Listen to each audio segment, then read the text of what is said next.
Había alguien que me iba a hacer una pregunta respecto a la prueba, no sé si está esa persona aquí. Alguien quiere hacer una pregunta respecto a la prueba, no sé si tenga aún la pregunta. ¿Alguien tiene alguna pregunta de la prueba? Las preguntas estaban bien sencillitas, ¿no? La mayoría tiene buenas calificaciones, creo que hay alguno que otro compañero que se ha sacado 10. Y realmente no tenía ninguna complejidad realmente la prueba. No sé, alguien me dijo que tenía una pregunta, nadie tiene respecto, ¿no? María Polo, ¿me escuchas? Sí, buenas tardes. ¿Tienes alguna pregunta respecto a la prueba? No, hija. ¿Sí te fue bien, más o menos? Sí, Ah, ya. Como realmente no es tan complicado. Lo importante de esta asignatura realmente son los conceptos iniciales que tenemos que tener respecto a lo que es la parte eléctrica, ¿no? Muchas veces, así les doy muchos datos respecto a la parte práctica. Como he trabajado algún tiempo también en la industria, entonces tengo conocimiento de la parte más o práctica, por eso les comparto muchas cosas que son prácticas, ¿no? Aunque pues nos demore un poquito más, pero creo que compartir cosas prácticas les va a ayudar mucho a ustedes, ¿no? Sí, porque obviamente la teoría es teoría, pero cuando uno va a la práctica hay muchas cosas que uno no toma en cuenta. Pues a mí me gusta compartir mucho la parte teórica y aparte también la parte de experiencia, ¿no? Bueno, pues vamos a continuar. Vamos a cambiar un poquito ya de tema, vamos a ir al siguiente capítulo. El siguiente capítulo ya nos vamos a meter un poco más en hacer ejercicios y eso, ¿no? Les voy a compartir.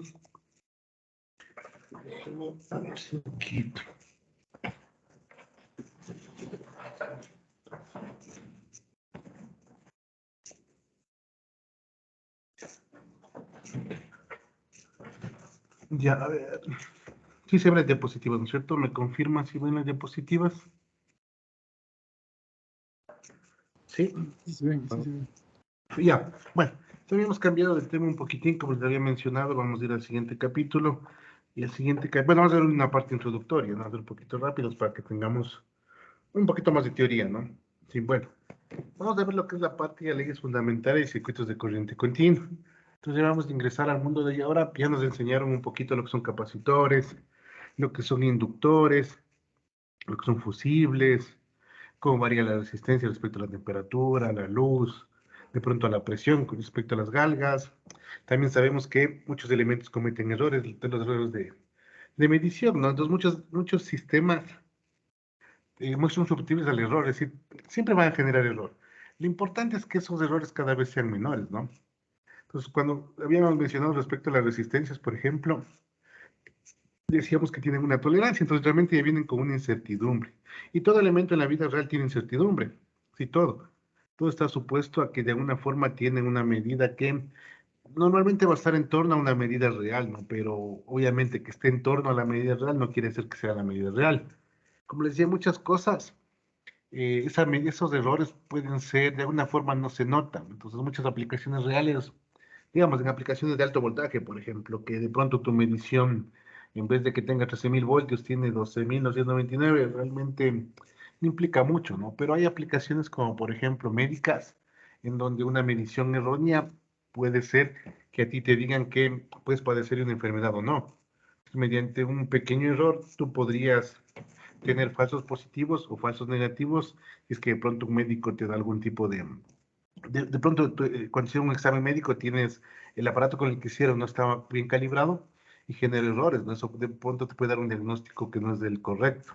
Entonces, para esas situaciones sí realmente se necesita que las mediciones sean muy exactas y muy precisas. ¿Se acuerdan que hemos hablado respecto a la precisión y a la exactitud? Entonces, normalmente lo que se quiere es que un instrumento sea exacto y sea preciso, ¿no? Pero hemos visto que no es así. Y de hecho, para este análisis que vamos a ver en las siguientes clases respecto a esto, vamos a considerar muchas cosas ideales, ¿no? Ya de ver qué se considera ideal. Bueno, la primera, y es como si la ley fundamental del ingeniero eléctrico, electrónico y todos sus derivados, es la ley de Ohm, la ley de Kirchhoff. Esta ley de Ohm y ley de Kirchhoff realmente son las leyes que manejan toda la parte eléctrica y electrónica de aquí hasta que nos moramos, ¿no es cierto? Porque siempre vamos a hablar de ley de Ohm y siempre vamos a hacer referencia a esto. Y es muy interesante porque hay muchas metodologías basadas en esto, ¿sí? Lo que es la ley de Ohm y la ley de Kirchhoff se basan en la conservación de la energía. Entonces, de alguna forma son leyes universales, ¿no? Y resulta muy interesante porque hay muchas aplicaciones de esto, no solo en la parte eléctrica. Sí, por ejemplo, he visto muchas aplicaciones en el campo de modelación, por ejemplo. Si un rato quiere modelar un robot, he visto muchas cosas que se modelan a través de leyes de Kirchhoff o asemejando cosas, ¿no? Por ejemplo, lo que son, yo que sé, presiones en amortiguadores, por ejemplo, a veces lo ven como un capacitor, o se lo pueden modelar a lo mejor otro tipo, viscosidades o cosas así, con inductores. Entonces resulta muy interesante conocer estos fenómenos, ¿no? Que al final del día, como les digo, esto es muy aplicativo en el campo eléctrico, pero tiene muchas aplicaciones en otros campos, ¿no? Ahora, ¿qué conocimientos debemos tener? Lo siguiente. Normalmente nosotros trabajamos con fuentes. Le había dicho yo que las fuentes son ideales, ¿no es cierto? Desde el punto de vista de análisis, pero en la vida real no son ideales. Sí, las fuentes son, de alguna forma, tienen pérdidas. Entonces, todos los sistemas eléctricos, electrónicos, cualquier cosa, tienen pérdidas. ¿Qué es lo que hacemos los ingenieros? Que esas pérdidas cada vez sean mucho menos, ¿no? Pero para el análisis vamos a considerar que, por ejemplo, vamos a tener fuentes ideales, ¿no? Y de paso independientes, que normalmente no suele pasar de esa manera. Aquí dice, ¿no? Se trabajará de aquí en adelante, todo lo que hablemos va a ser con fuentes independientes ideales, ¿sí? Fuente de voltaje entregará siempre el mismo valor de voltaje. Sí, bueno, entonces ahí dice, fuente de voltaje entregará el mismo valor de fuente de voltaje independiente de la corriente que pase por ella. Eso desde el punto de vista de análisis, ¿no? Como les digo, esto es se puede decir un idealismo. Entonces en la vida real no pasa así. En la vida real todo tiene límites, ¿sí? Entonces vamos a asumir que por más que yo ponga muchos elementos o por más que de alguna forma solicite más energía a una fuente, ya va a ser capaz de entregar. Por eso dice, fuente de voltaje entregará el mismo valor de voltaje independientemente de la corriente que pase por ella, ¿sí? Esto es muy importante, quedarse con este concepto porque resulta ser que, claro, uno cuando hace el análisis en papel dice, no, es una fuente ideal, eh, puede entregar toda la energía posible, pero en la vida real cuando se prueban cosas dicen, qué raro, ¿por qué la fuente se baja el voltaje? Si a mí me decía el profesor de que la fuente siempre entrega el mismo voltaje. Eso en el papel es cierto, en la vida real, como les digo, todo tiene límites. Las fuentes de voltaje entregan energía hasta un cierto valor. Y habíamos estudiado, ¿se acuerdan que les decía que cuando los niveles de corriente son muy altos, los voltajes tienden a caerse?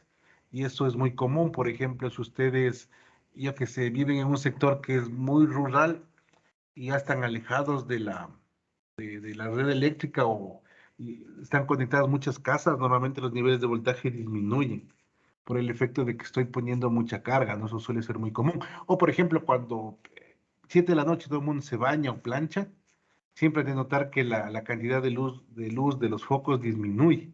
Y eso es porque el voltaje se está disminuyendo, y eso debido a que le estoy pidiendo mucha corriente al sistema, ¿no? Entonces, en la vida real no existen fuentes ideales. En el papel vamos a asumir que existen fuentes ideales, ¿no? Sí, esa sería la consigna inicial. Ya, entonces sería para fuentes de voltaje, ¿no? Ahora, para las fuentes de corriente, igual, fuente de corriente entregará la misma corriente independientemente del voltaje que tengan sus terminales, la misma idea, ¿no? Normalmente, desde el punto de vista práctico, yo más he trabajado con fuentes de voltaje, realmente fuentes de corriente de pronto para análisis, pero desde el punto de vista práctico, eh, considero que más se trabaja con fuentes de voltaje, ¿sí? Pero obviamente hay que ver los dos tipos de análisis, ¿no? No se olviden, fuentes de corriente tiene polaridad y fuente de voltaje tiene polaridad y la fuente de corriente tiene dirección, ¿no? Ahí están los símbolos de cada una. Eso debe ser, muchos libros van a encontrar porque es voltage source, voltaje de fuente igual la corriente, ¿no? Entonces, de alguna forma, esa S es por source, por fuente. Pero puede tener cualquier valor, y A, y S, y el nombre que quieran darle, ¿no? Que de pronto pueden tener un montón de fuentes, a lo mejor algunos llamarán I1, I2, I3, como quieran, ¿no? Ahora, dentro de esto, también vamos a considerar inicialmente lo que vamos a estudiar de aquí en adelante, que vamos a conectar solo los resistores. Sí, para todos los análisis que vamos a analizar aquí, de ejercicios y eso, vamos a considerar resistores. Y esto debido a que los fenómenos que tiene el inductor y el capacitor. Habíamos dicho que el capacitor, por ejemplo, si el voltaje es constante, no hay corriente. Sí, y en el inductor pasaba lo mismo, si el voltaje es constante, funcionaba como cortocircuito, ¿no? Entonces, igual, si es que es voltaje alterno también cambia, ¿no? Pero cuando trabajar con corriente continua, de alguna forma el efecto sobre el inductor, por ejemplo, no existe un efecto de inducción electromagnética, entonces no se va a generar voltaje. Como no se genera voltaje, funciona como cortocircuito. Pero en cambio un capacitor, el hecho de que no haya cambio de voltaje, la corriente cero, funciona como circuito abierto. Entonces hacer análisis con capacitores de inductores en estado de un valor constante de fuente realmente no tiene sentido, ¿sí? ¿Cuándo tiene sentido estos elementos? Cuando el voltaje es alterno, que eso lo van a estudiar, o lo veremos en el último capítulo, lo vemos inicialmente eso, ¿no? Bueno, pues no se olviden, de aquí en adelante vamos a tratar de trabajar con capacitores, ¿no? Excepto que algún rato les diga, es un sistema que tiene tal característica y que lo consume tal corriente y tal voltaje. Pero de ahí, si es que es un resistor, va a ser un resistor siempre, no excepto que se diga otra cosa. Sí, además de eso, dice un resistor es un elemento que se opone al paso de la energía eléctrica, ¿no? Y no se olviden, su propiedad se mide en ohmios, ¿no? La parte de la propiedad de la resistencia, ¿no? Ahora, no se olviden, fuentes ideales, y de paso vamos a trabajar solo con resistencias. Miren, estamos haciendo un poco más de énfasis de la parte de las leyes, porque como les digo, eh, la ley de voltaje de Kirchhoff y de la ley de Ohm se cumple igual, sea capacitor, sea inductor, sea lo que sea. El lío es que el efecto en sí de comportamiento de los capacitores e inductores en corriente continua es diferente. Ahora, cuando en el siguiente curso que ustedes tomen ya fundamentos, ahí ustedes ya van a ver un poquito más de los efectos de hacer los cambios de corriente con señales paso y todo ese tipo de cosas, ¿no? Pero bueno, inicialmente vamos a hacer el análisis de esa manera. Ahora, algo interesante resulta ser que nosotros cuando ya energizamos un elemento, en este caso una resistencia, por ejemplo, la resistencia de alguna forma va a tener un voltaje. Es decir, de alguna manera, si yo pudiera medir el voltaje de una resistencia, voy a tener una polaridad. Entonces, el voltaje normalmente tiene polaridad. Como ya he dicho, el voltaje es relativo, depende de cómo ustedes lo midan o donde lo tomen. Lo mismo pasa, por ejemplo, con la energía potencial. Todo depende, por ejemplo, si dicen, a ver, si ustedes consideran la energía potencial de aquí y digamos que ustedes elevan una masa a cierta altura, dicen, no, tal, tiene tal energía potencial, pero realmente si es que lo toman respecto a su tierra, pero si es que lo toman respecto al nivel del mar, tiene otra energía potencial, porque ya estamos a más de 2000 metros de altura. Entonces, la energía potencial, como digo, es relativa, depende desde dónde se tome y hasta dónde. Por eso es diferencia de potencial. Siempre que les hable de voltaje, acuérdense de las alturas. A ver, puede ser en cualquier valor de altura que esté, depende cuál sea mi referencia, yo voy a tener una energía potencial diferente, porque depende de donde yo mida. Sí, entonces la energía potencial tiene polaridad, entonces las resistencias al medir yo un voltaje, un voltímetro obviamente, o con otro dispositivo como el multímetro, que mide más variables, van a tener polaridad. Entonces, si yo le conecto de un lado o le invierto los cables, porque son dos cables, puede cambiar la polaridad, ¿no? Entonces, el voltaje me va a dar polaridad y la corriente me va a dar dirección. Entonces, no se olviden, voltaje tiene la idea de que van a tener cierta polaridad y la corriente, en cambio, va a tener cierta dirección. Obviamente, dependiendo de esa dirección de corriente, se da la polaridad. Entonces, normalmente sobre las resistencias va a fluir una corriente y dependiendo cómo fluye esa corriente, se da la polaridad, ¿no? Cuando ya se haga una medición. Ahora, ¿quién da esa polaridad o ese flujo de corriente? Lo van a dar las fuentes. Por ejemplo, las fuentes de polaridad, bueno, siempre las fuentes tienen polaridad, ¿no? Así sean alternas. En las alternas, en cambio, se les llama, no se llama fuente de, bueno, se llama fase y neutro. Entonces, ustedes, por ejemplo, bueno, en su casa, en su toma corriente, ustedes realmente tienen un positivo y negativo, que no es tanto así, pero a uno se le llama fase y al otro se le llama neutro. Y existe otro cable, no sé si el huequito, no sé si han visto, tiene tres huequitos, ¿no? Los dos que son planitos, que ustedes pueden ingresar ahí, pero a veces tienen un tercero. El tercero se le llama tierra. Y la tierra normalmente se le conecta al neutro a veces, ¿no? Si no, se hace una conexión a tierra con una varilla de Copperwell que le ponen en sus se instala debajo de la tierra, se hace una conexión, esas suelen ser normativas que pide la empresa eléctrica, ¿no? Pero ¿cuál es la idea? Que la tierra tiene un voltaje cero y siempre se le toma respecto a la referencia, ¿no? Entonces, normalmente el neutro también tiene voltaje cero. Entonces, lo que se procura es que entre la tierra y el neutro existe un voltaje de cero. Entonces, aquí pasa lo mismo, aquí va a existir un voltaje de alguna forma positivo y un voltaje negativo. Entonces, negativo, si es que yo quisiera, podría tomarle como referencia. Pero depende cómo yo mida. Por ejemplo, si hago la medición de voltaje AB, el voltaje es positivo. Pero si hago la medición de voltaje BA, el voltaje es negativo. Sí, y aquí como vemos, voltaje AB es igual a voltaje menos AB. Si yo le cambio el signo de B del voltaje B, BA, es como si que fuera negativo, con el negativo se vuelve a ser positivo, ¿no? Es una forma de considerar realmente la polaridad de los voltajes en las fuentes, pero como digo, ya vamos a ver que esto de alguna forma ya se pusieron de acuerdo, ya existen unas normativas que uno los puede ir llevando para que de alguna forma sea estándar los cálculos y eso, ¿no? Pero no se olviden, las fuentes tienen polaridad, normalmente siempre van a dar el positivo, hasta en las pilas, es cuando compran una batería, una pila les dice el positivo. Sí, ahora en la parte práctica, por darles por ejemplo un ejemplo, en cualquier dispositivo electrónico, normalmente, físicamente, ¿no? La parte negativa suele ser más grande. Entonces, como un tip, cuando ustedes vayan o desarmen algún equipo electrónico, normalmente ustedes van a tener la fuente. Y para saber cuál es positivo y cuál es negativo, normalmente el negativo suele ser más grande.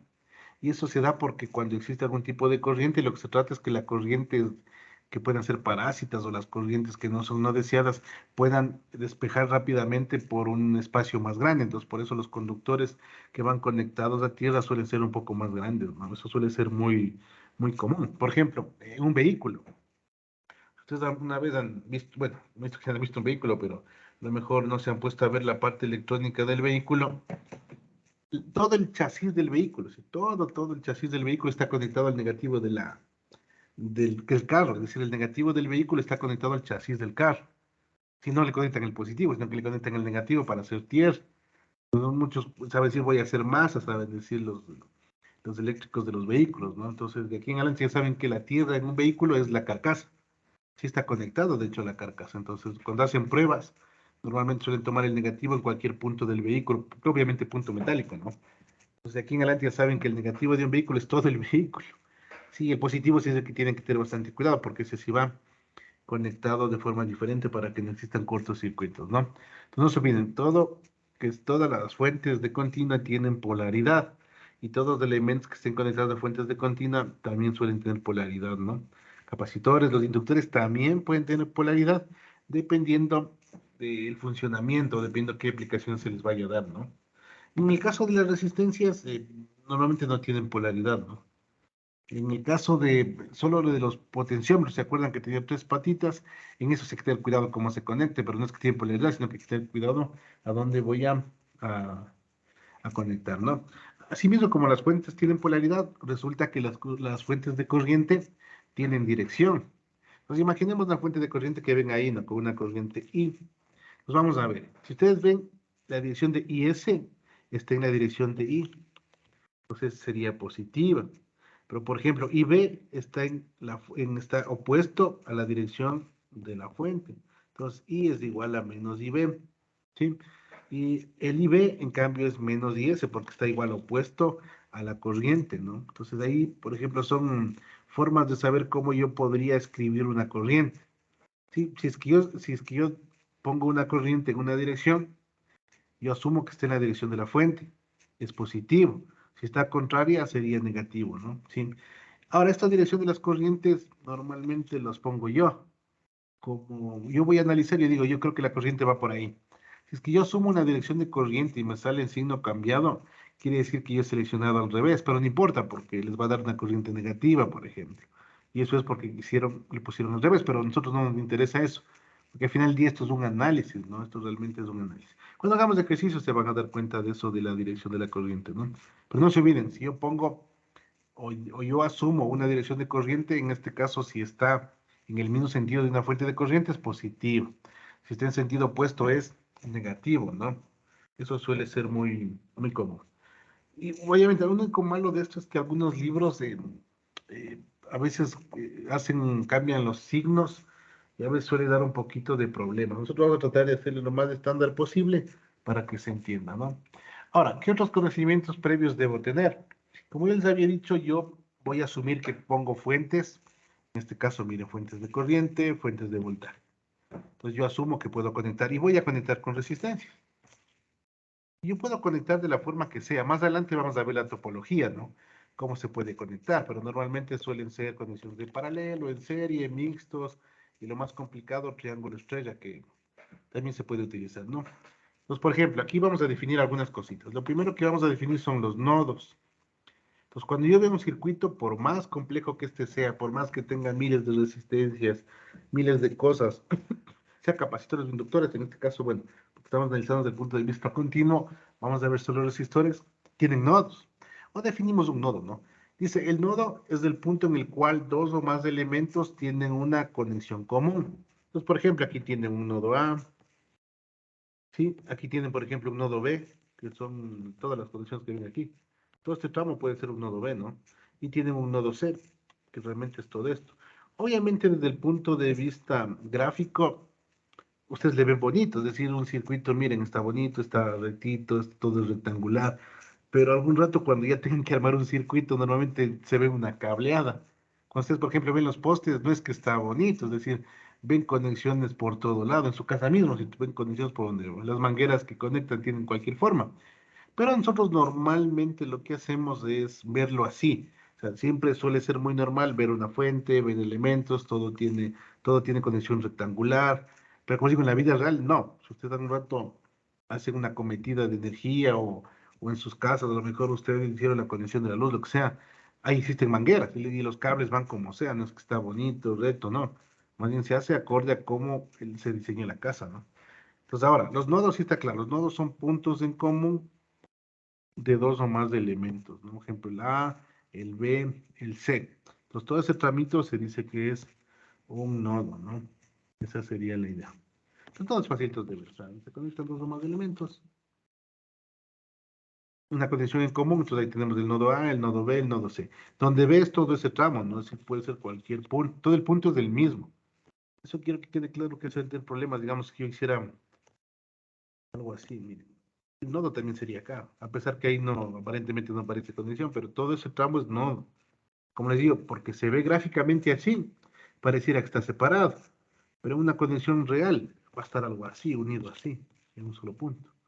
Sí, entonces, igual, yo que sea arriba tendrá elementos, lo que sea. Pues como ven ahí, depende de las conexiones, ¿no? Pero normalmente suele ser de esa manera. Eso sería un nodo, ¿no? Entonces, el nodo es facilito. También tenemos ramas. Entonces, las ramas, igual que en la parte de los árboles, tenemos la parte de las ramas, ¿no? A ver qué son las ramitas. Dice, las ramas, dice que son, representa un solo elemento, como una fuente de tensión o un resistor. Por ejemplo, la resistencia entre A y B. Por ejemplo, aquí vendría a ser una rama.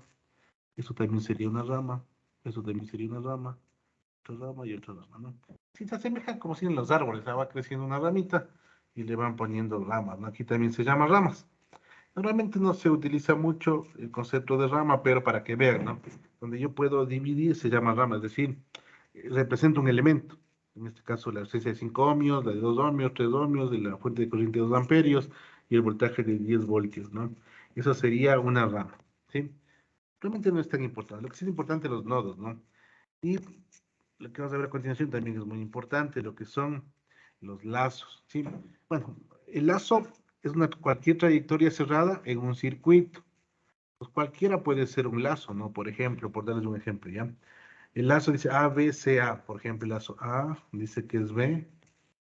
Esto es un lazo, ¿no? B, C, A. Eso es un lazo, ¿sí?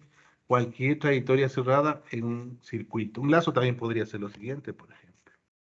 Cambiarle de color, ¿verdad? Sí.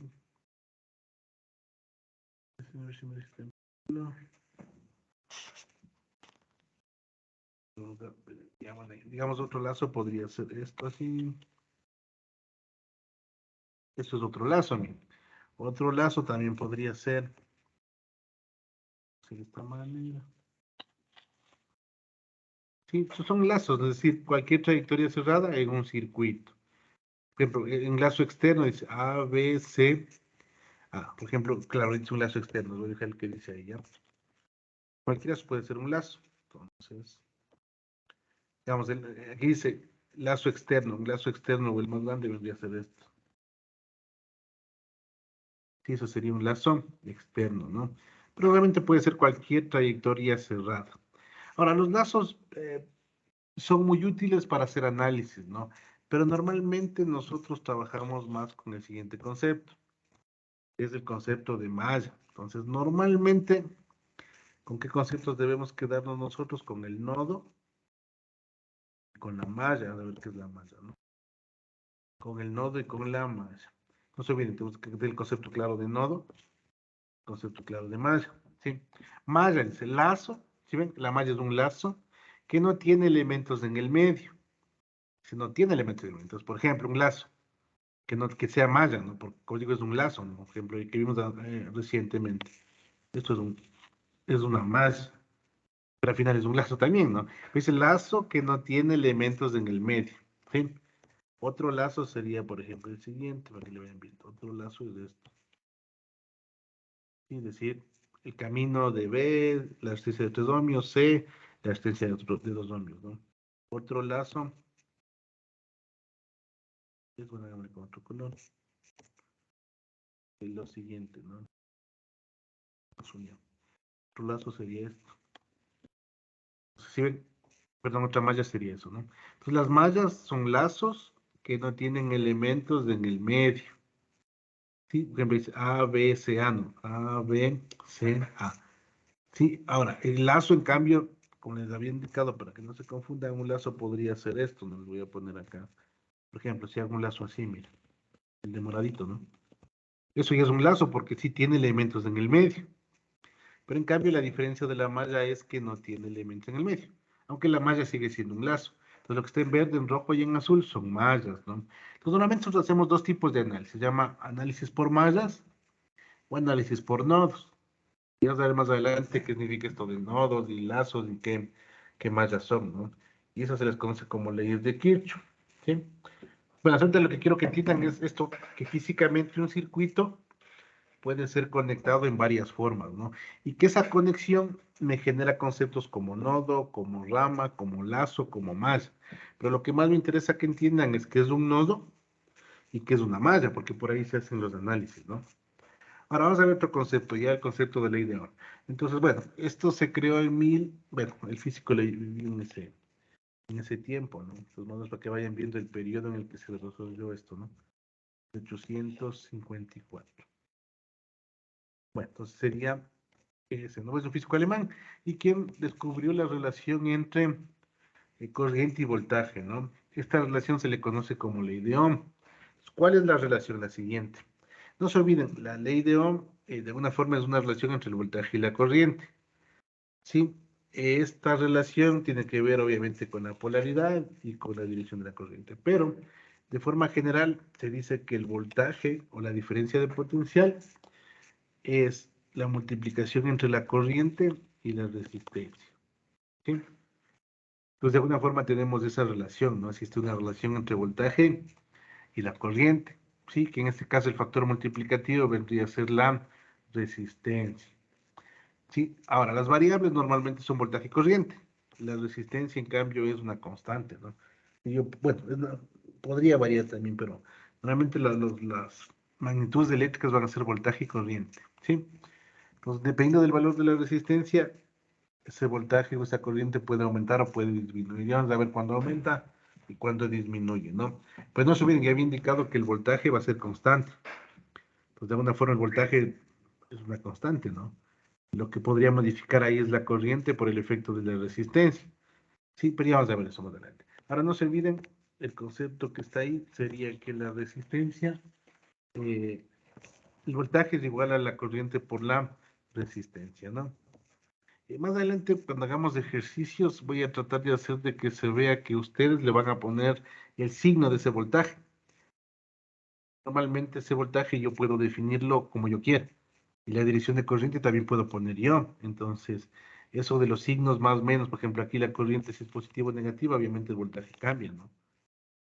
La resistencia siempre va a ser positiva, al menos en estos conceptos. A veces sí hay elementos que tienen resistencia negativa, ¿no? Pero eso es otros conceptos. Bueno.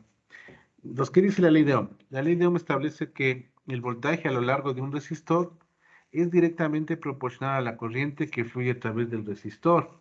Entonces, esa es la idea de la ley de Ohm, ¿no? La idea es que, de alguna forma, tiene una relación directamente proporcional entre el voltaje y la corriente. Si aumenta la corriente, si aumenta el voltaje, aumenta la corriente.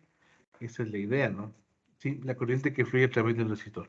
No se olviden que un resistor se opone al movimiento a la corriente. Entonces, para que tengan una idea, sería la siguiente. Ya sabemos que voltaje es igual a corriente por resistencia, ¿no? Pues imaginemos en el circuito A que dice lo siguiente. Digamos que yo de alguna forma pudiera modificar la fuente de voltaje, es decir, puedo poner una fuente de voltaje de 10 voltios, de 100 voltios, de 1000 voltios, de lo que sea, ¿no? Pero vamos a mantener a la resistencia constante. Entonces, una parte me dice, ¿sabes qué? ¿Qué pasa si yo le bajo el voltaje? Si ustedes le bajan el voltaje y al mantener constante la corriente, la resistencia, la corriente debe disminuir. Entonces, por ponerles un ejemplo, ¿no? Si el voltaje es menor, la corriente debe disminuir. ¿Sí? Entonces, voy a ponerle acá, no, corriente es igual a voltaje sobre resistencia. Si la resistencia es constante y el voltaje disminuye, la corriente por ende va a disminuir. ¿Sí? Siempre y cuando la resistencia sea constante, ¿no? En otro caso, si es que el voltaje aumenta, si ven, voltaje aumenta, la resistencia es constante, la corriente va a aumentar. Si yo puedo aumentar la corriente aumentando el voltaje, ¿sí? Obviamente se puede hacer, sí, pues si yo tengo una fuente variable de voltaje, yo puedo subir o disminuir la corriente, ¿sí? Si yo subo o disminuyo la corriente, ¿no? Porque aquí considero que la resistencia es constante. Pero en el otro caso que suele ser más común, es que la resistencia sea la variable. Yo varío la resistencia. Entonces, si yo varío la resistencia, voy a ver qué pasa con la corriente. Entonces, despejo la corriente otra vez, ¿no? Corriente es igual a voltaje sobre resistencia. Pero ahora la resistencia varía. Entonces, menos resistencia, más corriente. Pues por esta relación, ¿no? Y más resistencia, menos corriente. Entonces, ahí viene algo interesante. Por eso yo les mencionaba qué pasa si la resistencia empieza a hacerse más pequeña, más pequeña, más pequeña, la corriente empieza a aumentar. Entonces, aquí dice clarito, ¿no? Menos resistencia, con voltaje constante, obviamente, más corriente. Más resistencia, sí, perdón, más resistencia, más corriente, ¿no? Perdón, aquí es menos, ¿no? Aquí debe estar, no, sí, más resistencia, más corriente, no, más resistencia, menos corriente, ¿no? Aquí es menos corriente. Sí, entonces yo aumento la resistencia y la corriente tiene que disminuir, yo disminuyo la resistencia y la corriente tiene que aumentar, ¿no?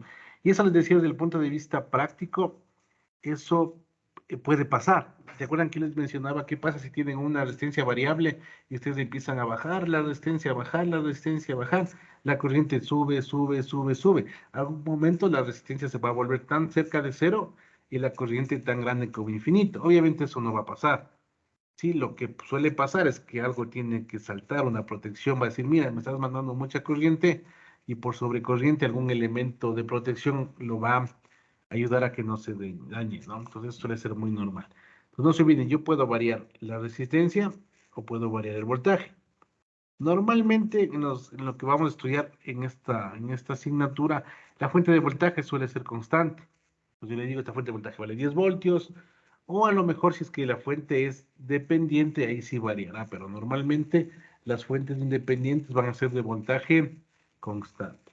Para que no se olviden, la ley de Ohm y las relaciones normalmente suelen verle desde el punto de vista de un triangulito. Pues siempre les ven así, ¿no? Entonces es facilito calcular. Arriba le ponen el voltaje y abajo le ponen la corriente y la resistencia. Y cuando quieran determinar la formulación es facilito, miren, voltaje está arriba, es la multiplicación de I por R, ¿no? Ahora, si quieren calcular la corriente, es como que dividan voltaje sobre resistencia. Si quieren calcular la resistencia, es como que dividan el voltaje para la corriente, ¿no? Entonces, a veces es mucho más fácil y les recomiendo que se graben, ¿no? El triangulito. Arriba va el voltaje, abajo va IR, ¿no? O RI, da lo mismo. Y de ahí pueden despejarlas para que no se olviden, porque siempre saben muchas fórmulas, perdón, es complicado, ¿no? Entonces es mejor de alguna forma relacionar con agua. Entonces ustedes van a ver muy común que esta nomenclatura se utiliza, ¿no? La parte triangular. Entonces, la principal ecuación de la ley de Ohm es esto, ¿no? El voltaje es igual a la resistencia por la intensidad. Ahora, para que tengan una idea, este gráfico también resulta interesante, ¿no?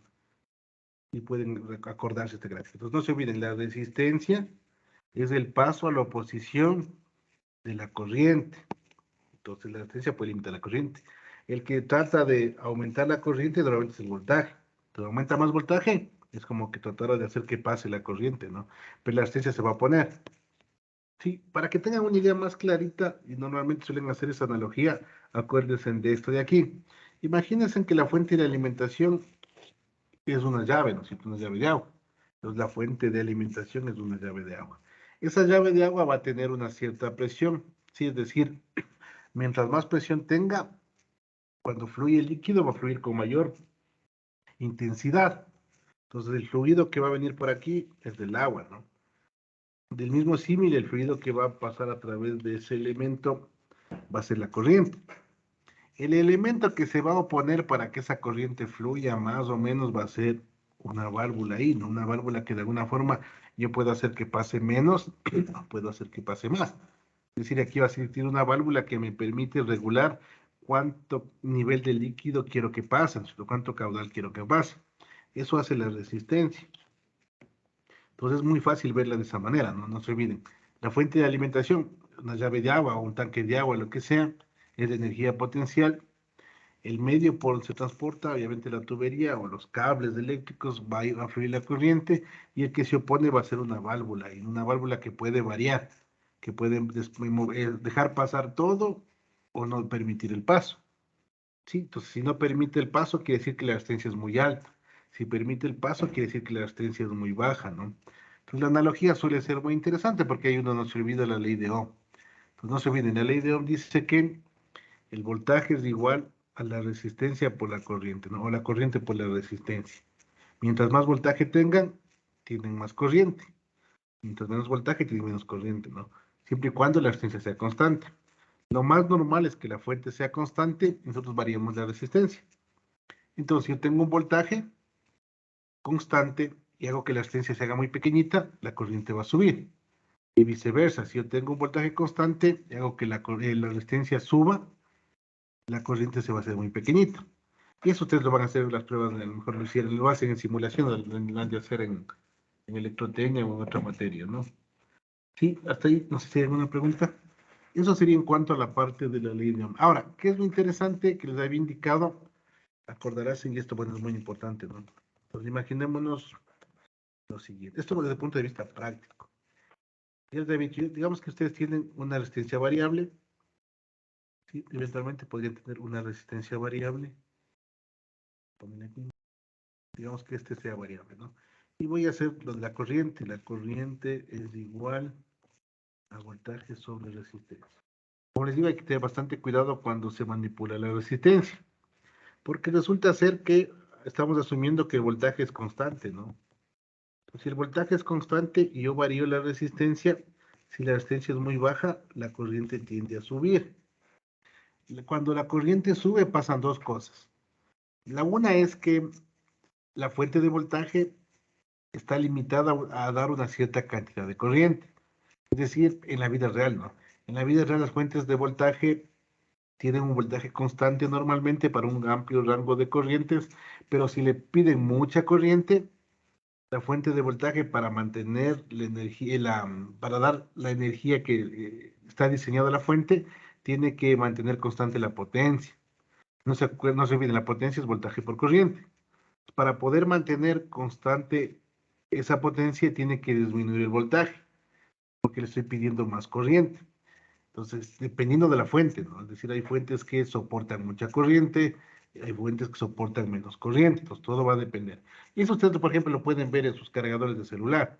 Los cargadores celulares van a decir a lo mejor, yo que sé, 3 voltios, y la fuente que entregan a lo mejor sea yo que sé, normalmente suele ser de 1 amperio, me parecen los cargadores de los celulares, entonces 1 amperio. Entonces dice que puede entregar 3 voltios a 1 amperio. Si ustedes le piden más corriente, el voltaje se va a caer, en el punto de vista real, ¿no? Eso es muy común, es decir, eso suele ser muy común. Otra cosa que les puede pasar, digamos que la fuente, yo que es una fuente súper grande, y le ponen de 100 amperios, de 10 amperios, 10 amperios es bastante, ¿no? 10 amperios. Si es que vale 10 amperios una fuente, yo que sé, a 5 voltios, pongamos, es una fuente, si es pequeña, 5 voltios. Y usted dice, bueno, como la fuente me da bastante corriente, pongo una resistencia muy pequeña. Pero resulta ser, yo les había dicho, ¿se acuerdan? La potencia en una resistencia es igual a qué? I cuadrado por R, eso ya les había indicado. ¿sí? Entonces, si la corriente empieza a aumentar, aumentar, aumentar, la potencia también aumenta. Y las resistencias que no tienen mucha potencia, al ser atravesadas por corrientes grandes, se queman, ¿sí? Es decir, normalmente las resistencias por ejemplo, las que buscaron, o las que tomé en la prueba, normalmente esas suelen ser de un cuarto de vatio, de un octavo de vatio, de medio vatio, son de baja potencia. Y si ustedes le están pasando mucha más corriente de la que ellos podrían soportar, se queman. Entonces, como les digo, en la vida real, ¿no? En el papel no se va a quemar, pero en la vida real necesitarían, para manejar corrientes muy bajas, resistencias de más potencia.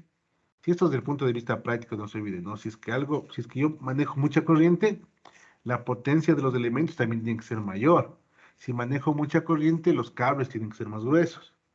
Pues, por ejemplo, los que de pronto ustedes han visto los cables, bueno, no sé si han visto alguna vez, pero es diferente hacer una conexión, por ejemplo, en sus casas, ¿no?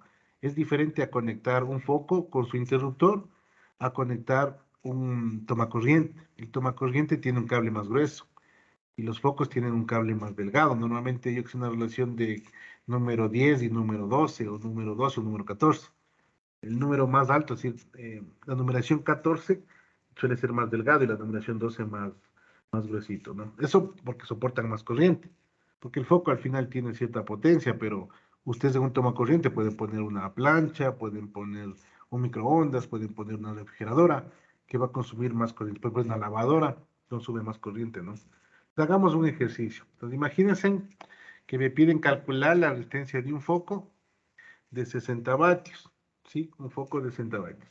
Si un voltaje aplicado, bueno, para un voltaje aplicado de 120 voltios que produce una corriente de 500 miliamperios, me piden calcular la resistencia, ¿no? Obviamente ahí ya me están dando todos los valores, ¿sí? Ahora, algo interesante, no sé si preguntar a alguien, realmente esto es medio curioso, no sé, a ver, alguien, veamos. Luis Chango, Luis, ¿me escuchas? Luis, no sé si me escuchas. Sí, Ya, una pregunta, no sé si, bueno, tú eres de colegio técnico, no, bueno, está alguien de colegio técnico porque es un poco más, alguien que sea de colegio técnico, alguien, ok, sea de colegio técnico, ¿no? Alejandro, Alejandro Potosí, creo que tú eres de colegio técnico, ¿no? Sí, Ya, una pregunta, sí, ahorita estoy preguntando la eficiencia de un foco, no sé si tú has tomado con tu equipo de medición, ¿no? Si tienes algún multímetro, imagino que sí, ¿has medido la resistencia de un foco? Al menos de los incandescentes, no de los LED. no, la resistencia no. Ya, resulta algo interesante, bueno, eso va a quedar como de ver para qué prueben ustedes, pero resulta ser que la resistencia en los focos cuando están apagados es diferente que cuando están prendidos, por la forma constructiva del foco. En este caso, el foco cuando está encendido tiene una resistencia, pero cuando está apagado tiene otro. Eso se debe al efecto que tienen ellos. Ellos funcionan desde el punto de vista de incandescencia. Existe ahí un material que se calienta en rojo vivo y eso hace que genere luz. Pero, ¿cómo calculo ahí la resistencia? Realmente ahí ustedes no pueden calcular y no es lo mismo, ¿no? Bueno, les digo esto porque una vez yo también tuve la duda. Y yo me acuerdo, igual, yo estuve en colegio técnico, lo que hacía es coger el ómetro, se llama, ¿no? El ómetro es un elemento que mide la resistencia. Entonces, ustedes van, le ponen al foco el positivo, el negativo, miden la resistencia y no les da ningún valor, les da un valor muy alto. Y cuando hacen los cálculos, si ustedes se fijan, la ecuación la ley de Ohm que te dice que voltaje es igual a intensidad por corriente. Entonces decía, chévere, si es la intensidad por corriente, la resistencia va a ser igual al voltaje sobre la intensidad. Obviamente yo digo, le doy tal voltaje, calculo la corriente y me da la resistencia. Pero cuando yo hacía la medición con el foco apagado, tenía otra resistencia. Entonces yo también no entendía por qué. ¿Por qué una resistencia cuando está prendido y por qué la resistencia cuando está apagado? Eso se debe al efecto que tiene por la incandescencia que presenta el foco, ¿no? Es natural, es decir, la resistencia con el calor cambia. Entonces, obviamente es diferente a que esté frío a que esté caliente. Y también depende a qué voltaje esté funcionando, ¿no? Entonces puede variar la resistencia. Pues es interesante, o sea, es un elemento en donde la resistencia varía, ¿no? Bueno, Ahora me pide calcular la resistencia de un foco de 60 vatios. Bueno, no vamos a parar bola de 60 vatios. Simplemente dice si es aplicado un voltaje de 120 voltios y pues una corriente de X 50 miliamperios, ¿no? Pues como datos tenemos el voltaje es igual a 120 voltios, la corriente es igual a 50 miliamperios y la potencia es de 60 vatios, ¿no? Entonces el voltaje es igual a I por R. Entonces de ahí despejan R. El voltaje es 120 voltios para 500 miliamperios, ¿no? Y eso les da una resistencia de 240 ohms. No se olviden, bueno, aquí no está, propone entre comillas, ¿no? Pero no tienen que dividir para 500, tienen que poner en amperios, deberían dividir para 0.5, ¿no? Por eso sale el doble, por eso sale 240, ¿sí? Tendrán bastante cuidado, a veces solemos cometer errores en estas cositas, ¿no? Es decir, en las unidades. Para sacar ohmios tiene que ser voltaje sobre amperio. Ahorita está miliamperio, pero lo que estoy haciendo es una división para 0.5, ¿no? Entonces facilito. Ahora, normalmente, eso desde el punto de vista práctico, ustedes cuando están en sus casas, si el elemento les dice, miren, él trabaja a 120 voltios, tienen que ponerle 120 voltios. ¿Por qué? Porque si no, están generando una pérdida de energía. Entonces, por eso es que los focos están diseñados para 120 voltios. Y ahí es donde va a consumir cierta corriente, ¿no? Entonces tendrán bastante cuidado. Estos datos son medios reales. Normalmente un foco suele consumir valores de 500 miliamperios, ¿no? Ojo, les había dicho una vez que, bueno, eso también es otra pregunta. A veces es bueno preguntar estas cosas porque resulta ser interesante. Cristian Chávez, Cristian, ¿me escuchas? Cristian. Profe, buenas tardes. Una preguntita, mira, bueno, es una pregunta que de pronto no se han hecho ustedes, pero 500 miliamperios es bastante poco, mucha corriente, ¿qué crees tú? Pues como yo y el concepto de que veíamos en la electrónica, pues creo que sí es bastante, 500 miliamperios. Ya, obviamente depende, pero digo, eso es lo chévere de la electricidad y la electrónica que depende. ¿Por qué te digo esto? Por ejemplo, estamos hablando en el trolebús, los que conocen Quito o los que han visto un trolebús. El trolebús tiene un motor de corriente alterna, ¿no? Un motor de electricidad, es un motor eléctrico. Y también obviamente tiene un motor a diésel, ¿no? Pero tiene un motor eléctrico, por eso ustedes se conecta a la red eléctrica. Ellos consumen más o menos por cada una de las líneas 100 amperios. Pues un motor de un trolebús, para que tengan una idea, está consumiendo más o menos 300 amperios. Pero aquí estamos con medio amperio. Entonces todo depende de la aplicación. Es decir, 500 miliamperios puede parecer poco, dependiendo para qué. Pero como digo, aplicaciones industriales donde algo me consume 100 amperios, o sea, realmente 15 miliamperios no es nada. Realmente es muy poquito, ¿no es cierto? Ahora, algo interesante, voy a preguntar a otra persona, ¿ya? Diego Cabrera, no sé si me escuchas, Diego. Sí, profe, buenas tardes. Ahora, una consulta, no sé si de pronto alguna vez tú te ha pasado que te dices, me cogió la corriente. No sé si alguna vez has experimentado eso. Sí, cuando se mete los dedos al enchufe. Claro, no sé si alguna vez has hecho eso o de curiosidad o de Sí, niño o porque un cable sí, estaba roto, no sé. sí, sí me ha pasado de accidente. Ya, y dime, ¿qué has sentido? ¿Qué sientes cuando te coge la corriente o te atravesó la corriente? Es como que como un temblor. Claro, es algo interesante, ¿no? Ajá. ¿Y cuánta corriente crees que te pasó por el cuerpo? Porque al Idea. final fluyeron electrones por ti, ¿no? ¿Te imaginas cuánto? No, ni idea. En miliamperios, ¿qué? Puede Normalmente puede ser. ser miliamperios, ¿no es cierto? Microamperios. Sí. Resulta ser algo interesante, gracias, Diego, resulta ser algo interesante que va a depender, pero digamos, o sea, para darles una idea, ¿no? Y para que ustedes también tengan bastante cuidado, obviamente no se debe jugar con electricidad. A veces uno cuando recién está aprendiendo tiene todas las normas de seguridad y dice, bueno, mido con el multímetro, estoy con normalmente para medir algo ya en un ambiente industrial tienes que estar con casco, por ejemplo, para no toparte con algún cable, con guantes y también con botas que tengan alta resistencia. Las botas hacen que cuando tú estés pegado al piso, tu resistencia sea muy alta para que los cortocircuitos que de pronto podrías tener por un accidente no sean de tan elevada corriente, ¿no? Pero ahora, digamos, bajo condiciones, yo que sé, está lloviendo y estoy sin zapatos, me pongo el pie en la tierra, me pongo, yo que sé, hago que la tierra se vuelva muy conductora y voy y topo un cable, lo más probable es que me muera. Es que tengo alguna deficiencia cardíaca, porque normalmente eso va a afectar sobre los órganos que funcionan eléctricamente, que en el cuerpo son todos. Todo lo que nosotros hacemos, el movimiento, todo es a través de electricidad, ¿no? Pero obviamente señales eléctricas de micros, de amperes, y no tienen noción. Por eso no sé si ustedes han visto que les venden equipos, ¿no es cierto? Equipos que se vea, póngase aquí en el pecho, usted pase durmiendo y se le va a crecer los músculos. Y lo que hacen es tensionar el músculo y realmente sí se mueve. O sea, tú te pones eso, elevas la corriente y hacen que tu músculo se mueva involuntariamente. Sí, es decir, tú no mueves, sino que la máquina te mueve porque da impulsos eléctricos, ¿no? Es decir, dan una cantidad de corriente que hace que el músculo se mueva. Pues esas corrientes son microamperios, ¿no? O sea, son nada. Entonces, imagínense que con señales muy pequeñitas ustedes pueden mover músculos. Entonces, imagínense si les pasa una corriente muy alta y si se electrocutan a niveles de corrientes de cientos de amperios, lo más probable es que se quemen, o sea, no queden para nada, se queden quemados. Y eso suele pasar. Pero normalmente, porque yo también me di una curiosidad alguna vez, resulta ser que alguna vez leí que una persona con medio amperio se puede morir. Es decir, si ustedes bajo ciertas condiciones de enfermedad cardíaca, de que la corriente que pasó tuvieron mucha facilidad para que pueda pasar de tal lado a tal lado, entonces normalmente lo que uno debe hacer, entonces aquí no les puedo, hay dos cositas, ¿no? La una es que no traten de pasar, por ejemplo, si van a topar un cable, digamos por cosas de la vida, topar un cable, ¿no?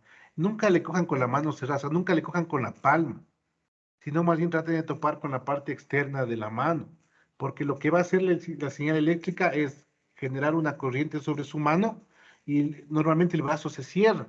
Entonces, si la corriente es continua, o de alguna forma, bueno, usar una corriente continua, y le topa con la palma de la mano, lo más normal es que la mano se va a cerrar. Y ya se va a quedar su mano así, no se va a soltar. Pero si le toman con la parte externa de la mano, se va a cerrar y van a poder separar su mano del cable. Eso suele ser interesante, ¿no? La otra es que no deben tratar de que, por ejemplo, apoyarse en una pierna y coger con la otra de tal mano que les pase por el corazón directamente el flujo de la corriente. A lo mejor con la misma mano y con el mismo pie para que no pase por el corazón, ¿no? En alguna situación, o sea, obviamente eso es ya más reflejos, ¿no? Pero como les digo, bajo ciertas circunstancias, con medio amperio se puede morir la gente. Entonces hay que tener bastante cuidado, ¿no? Es decir, obviamente algunas personas serán más susceptibles por el corazón o por otras situaciones en su cuerpo, ¿no es cierto? Entonces hay que tener bastante cuidado. Los 500 miliamperios, como dice el compañero, resulta bastante en ciertas cosas, ¿no es cierto?